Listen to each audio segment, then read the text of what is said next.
Mahabubabad MLA Murali Naik అధికారులకు warning ఇచ్చారు. అధికారులు సరిగా పని చేయకపోతే టర్మినేట్ చేస్తా అంటూ వార్నింగ్ ఇచ్చారు. ప్రభుత్వ పథకాలు అసలైన అర్హులకు అందించాలని అధికారులు బీఆర్ఎస్ నేతల కనుసన్నల్లో పనిచేస్తే ఊరుకోమని అన్నారు. అధికారులు పాత బీఆర్ఎస్ వాసనతో పని చేయకండి అని కామెంట్ చేశారు. ఇల్లున్న వారి పేరు ఇందిరమ్మ ఇళ్ల జాబితాలో రాకూడదన్న ఎమ్మెల్యే మురళీ నాయక్ ప్రభుత్వానికి చెడ్డ పేరు వచ్చేలా వ్యవహరిస్తే చర్యలు తప్పవని హెచ్చరించారు. లేకపోతే పెన్సిటీలు ఉంటే అవన్నీ అప్లోడ్ చేసుకొని మీరు ఎలిజిబుల్ క్రైటీరియాలో పెట్టండి. తర్వాత ఫైనల్ డిసైడ్ చేసేది మేము. అంతేగాని మీ దగ్గరే ఆ పాత బీఆర్ఎస్ వాసనతోనే ఆ నాయకులు చెప్పిన ఇళ్ళను పెట్టడము, లేకపోతే వాళ్ళ కొనసాగిలో పనిచేసుకుంటూ మనం మిగతా పేదోళ్ళ పేర్లు రాకుండా ఇలాంటివి చేస్తే మాత్రం అధికారుల మీద సీరియస్ యాక్షన్ ఉంటుంది. యాక్షనే కాదు, టర్మినేట్ చేస్తాం. ఏదైనా ఊర్లో బిల్డింగ్లు ఉండి ఇందిరా ఇల్లు ఇంటికి అప్లై చేసినా, మీరు అప్రూవల్ ఇచ్చినా, లేదా పేదోడికి గుడిసుండి ఆయన పేరు ఇందిరమ్మ ఇల్లులో పేరు లేకపోయినా రెండిట్లో మీకు తీవ్ర ఇబ్బందులు జరుగుతూ ఉంటుంది.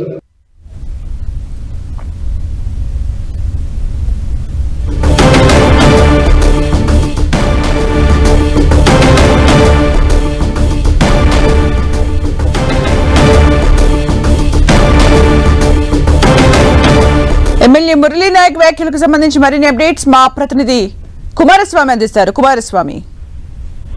సుమిత్ర, ఉమ్మడి వరంగల్ జిల్లాలో ప్రభుత్వం ప్రజాపాలన గ్రామ సభలు నిర్వహిస్తుంది. గ్రామ సభల లోపల మొత్తం కూడా నర్సంపేట, అదేవిధంగా జనగామ నియోజకవర్గం సహా పలు నియోజకవర్గాల్లో నిరసనలు, ఆందోళనలు నిలదీతలతో కొనసాగుతున్నాయి. కొన్ని చోట్ల రాజకీయ ఘర్షణలకి గ్రామ సభలు వేదిక అయితే మహబూబాబాద్ జిల్లాలో ఉన్నటువంటి మహబూబాబాద్ కు సంబంధించినటువంటి నియోజకవర్గంలో ఎమ్మెల్యే మురళీ నాయక్ చాలా ఆసక్తికరమైనటువంటి కామెంట్ చేశారు. అది అధికారులని టార్గెట్ గా చేస్తూ ఆయన కామెంట్ చేయడం జరిగింది.